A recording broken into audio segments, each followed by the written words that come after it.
Did you know the French word for hook is crochet? That's why we call this a crochet hook. But you don't need a hook to crochet. You can just use a crooked finger. Of course, it's much easier with a crochet hook. There are some really cool things about crochet I'd like to share with you that make it one of my favorite hobbies. Specifically, its history, its unique capabilities, and what it allows me to do. Regarding its history, the earliest written reference to crochet is from a novel, The Memoirs of a Highland Lady by Elizabeth Grant in 1812, which mentions shepherd's knitting. And the first published crochet patterns are from a Dutch magazine in 1824 called Penelope. Compared with the 20,000 years that weaving has, and the 1,000 years that knitting has, crochet seems like a toddler with less than 100 years under its belt. I see crochet as a child of the Industrial Revolution. After all, without mass-produced, standardized tools and fibers, steel crochet hooks, mercerized cotton thread, why would the editors of that magazine even consider including patterns in their publication? The reason is, crochet at that time was skyrocketing.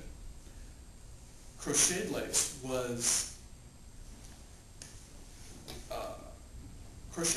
recreated the look of fine lace at a fraction of the cost, making it affordable for members of the burgeoning middle class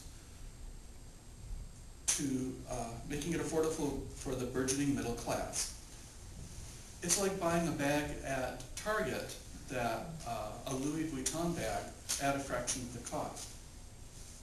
As you might expect, the upper class, who were paying for that expensive, time-consuming lace, looked down on crochet and said it was something that only the commoners would wear.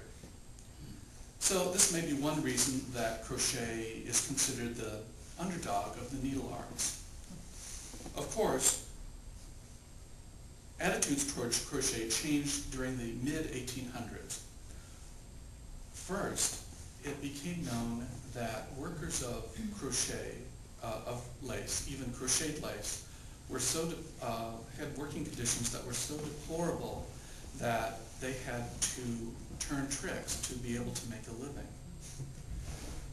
With all sorts of lace being morally tainted, many respectable women in Europe and the US didn't hem and haw. They began learning how to crochet for themselves to produce lace that was as pure as the white crochet thread from which it was made.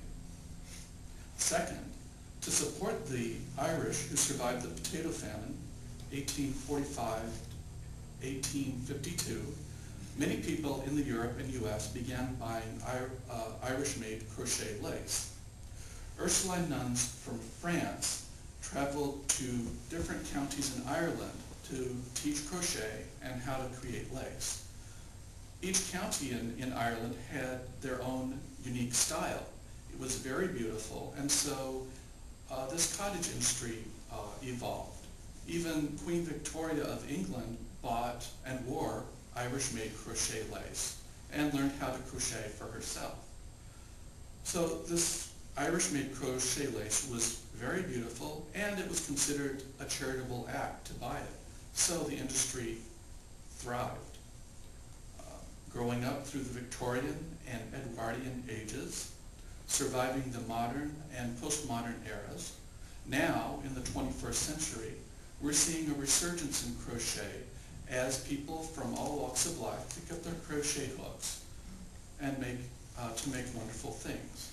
United more by their online communities than their geographic ones, they're selling their handcrafted goods on online stores like eBay.com, Etsy.com for secondary, even primary sources of income. One reason there's still passion for crochet today is that there are things you can do with crochet that you can't do with other needle arts. For example, like knitting, you don't need a canvas to work the crochet to create the stitches. The yarn, thread, or other media is looped in on itself, creating rows and columns, or ever gradually increasing circles, triangles, or squares. And each stitch is supported by the stitches on either side and on top of it. So it's less likely than knitting to become unraveled if a thread is broken. Crochet cannot be accurately reproduced on a machine. So when you receive a crocheted item, you should know that many hours of manual labor went into its work. But like needlepoint, cross stitch, and embroidery, you can work crochet stitches into fabric to add dimensions, augment design. Really, your imagination is your only limitation. Those are the reasons I think crochet stands out from the other needle arts. Crochet also allows me to create gifts for my friends and coworkers. I've created afghans, baby blankets, cardigans, stuffed animals, you name it. It also allows me to work with unlikely materials, such as making a bag from polyurethane rope or a pencil box from butcher's twine. Finally, practicing crochet allows me a chance to unwind, change gears, and have fun.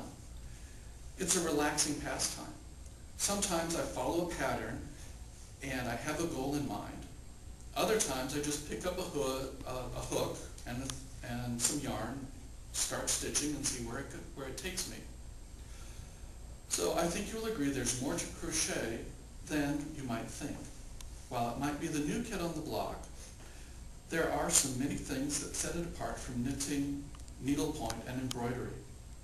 If you want to try something new, or return to something with a rich tradition, why not try crochet? You might just get hooked. Mr. Toastmaster.